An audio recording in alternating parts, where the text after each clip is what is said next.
We start with breaking news. Startling new numbers just released by the North Carolina health officials. They show how dire our COVID-19 situation is getting in the state. We have some good news on the employment front. Hundreds of new jobs are coming to Greenville. The price you're paying for gas is increasing because of the ongoing tensions in the Middle East.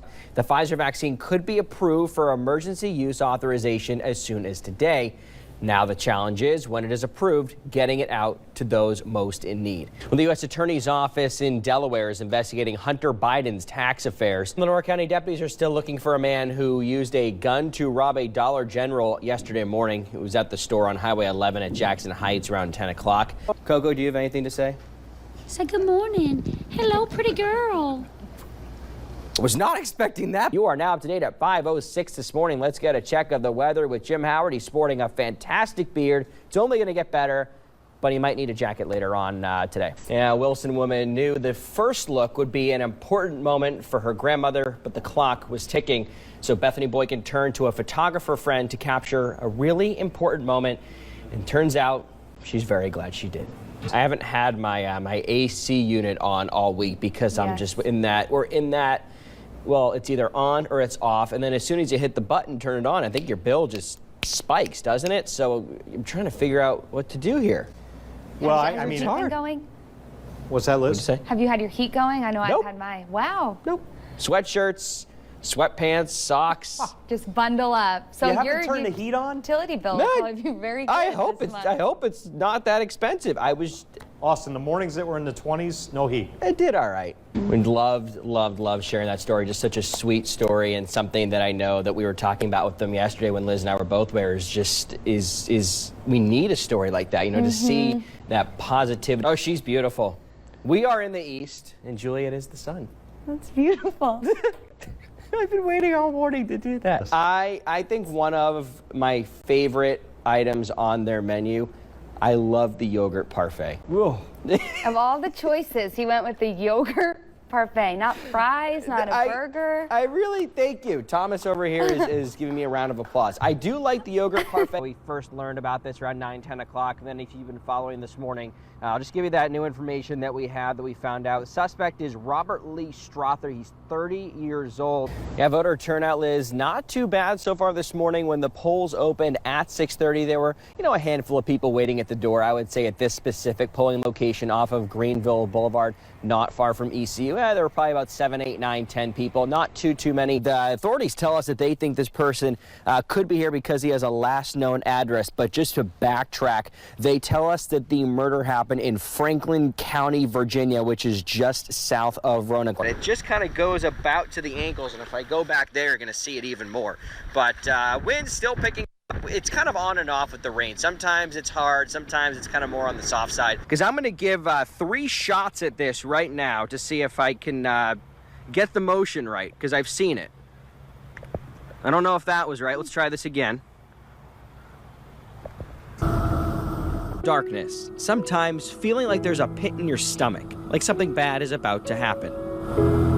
Sunlight or light shining from a lighthouse, usually a sign that promise is on the horizon. It's always been a little symbol. As we approach Ocracoke, early in the morning, weeks after Hurricane Dorian pounded the island, the sun's rays beam on scattered, precious, decades-old belongings. Residents and volunteers say perhaps that sunshine is fueling the recovery process, but remnants of darkness remain. The long-term recovery is the piece now that is most important. I met Emily Carey before the sun came up, hours before, in fact, around 6 a.m. She was next to us boarding the ferry from Cedar Island to Ocracoke. Half of my time, then, instead of working and spending time with my own family, I've been on Ocracoke and kind of made them part of my family. Many have said the shock is over. The need now is, rebuilding, still tearing out houses. Business owners refusing to call it quits. Some able to start over after Dorian tried to strip them of all they had. We had 165. Now we have 7. A decade ago, John Jagu bought a couple of golf carts. No, not to play golf. It's one of the main ways of getting around the island. Turns out people wanted to rent them. Fixing up a few carts turned into a promising opportunity. It's fun growing a business, and it's fun to have, this is where we live. This is home. We can't, just pack it up and go. Until Dorian wiped out more than 150 of them. Nothing runs anymore. The morning of the storm, Jagu was asleep until his wife woke him up and said there was water in their backyard. We have a 6-foot fence in the backyard, and it was almost the top of the fence. Dorian putting his business The water was was up to here. And that investment at risk. A season cut short. Bzzz, this reverse buzzer, and I came up here and the reverse buzzers were going everywhere. You bet he's not calling it quits. He has 6 truckloads of carts coming in next month. That'll put his inventory close to where it was before the storm.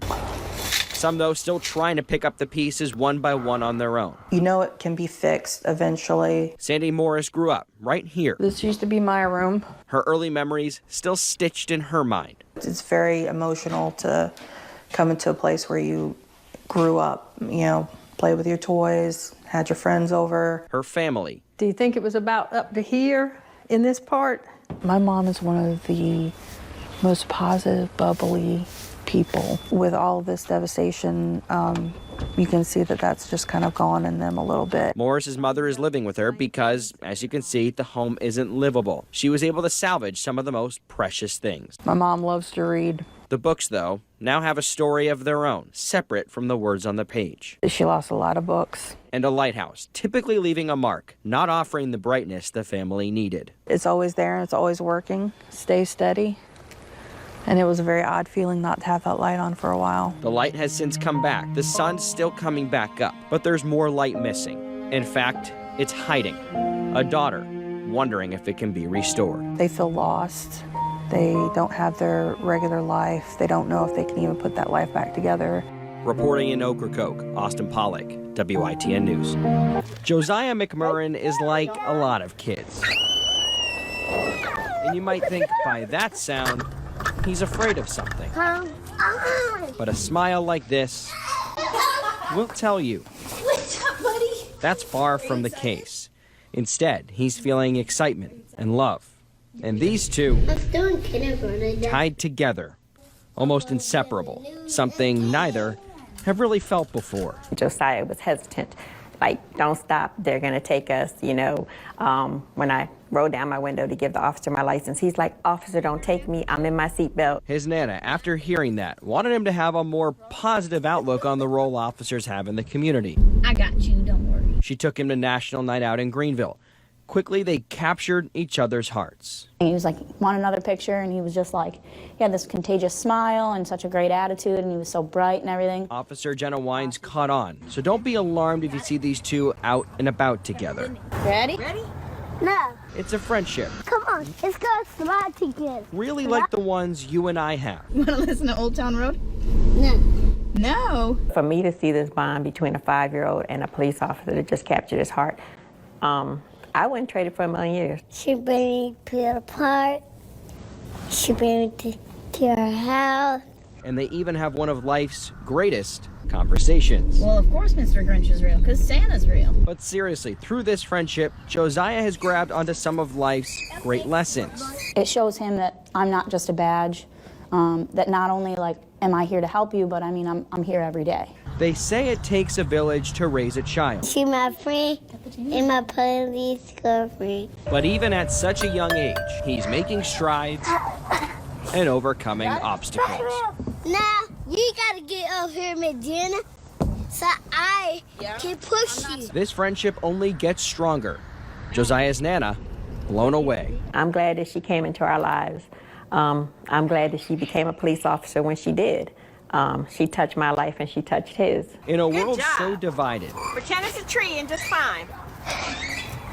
There you go. these are the relationships that strengthen a community. It's awesome. Like, I can't believe that I can give that to somebody. Like, he wants to see me, wants to come out, and I feel the exact same way. Perhaps we need more interactions. Are you scared of me? No. No. Like this one. He adores her. He loves her. When she leaves, he cries. But those tears will dry before their next visit. Reporting in Greenville, Austin Pollack, WITN News.